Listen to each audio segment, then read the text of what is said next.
پرزیدنت روسیه ولادیمیر پوتین برای مذاکرات با پرزیدنت اوکراین ولادیمیر زلنسکی در شهر بوداپشت پایتخت مجارستان یا ونگریا راضی شده است، ولی چند شرط گذاشته است.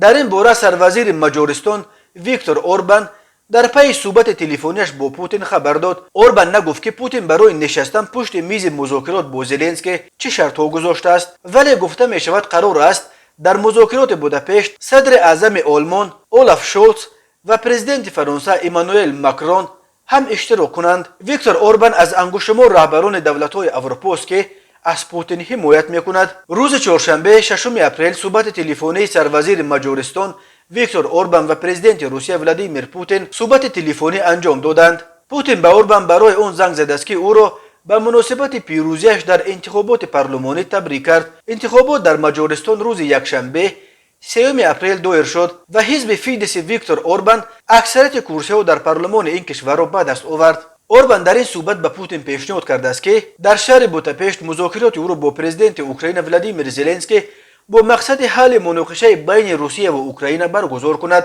پاسخ مثبت بود، ولی پرزیدنت روسیه گفت که او شرط‌های مشخص دارد. گفت اوربان.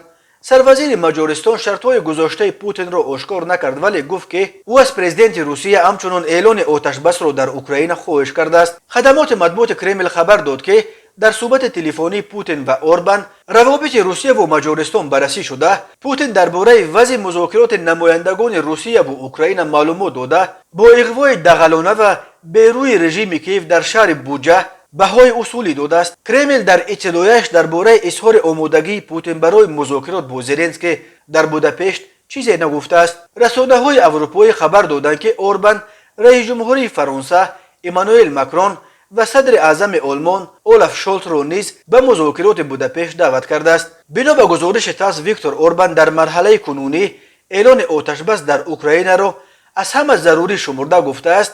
بعد آتش بس باید انجمن صلح اروپا دایر شود. اوربان از انگشت‌شمار رهبران اروپایی است که از پوتین پشتیبانی میکند. او از جمله توسط قلمرو مجارستان به اوکراین فرستادن سلاح و مهمات را منع کرده، همچنین مخالف تحریم کردن گاز و نفت روسیه است. اوربان همچنین گفته است که بوداپشت برای پرداخت پول گاز روسیه با روبل هم مشکلی ندارد. اگر روس‌ها میخواهند که پول گاز را با روبل بدهیم، ما با روبل خواهیم داد، گفته است او. روسیه 24 فوریه به اوکراین حمله کرد.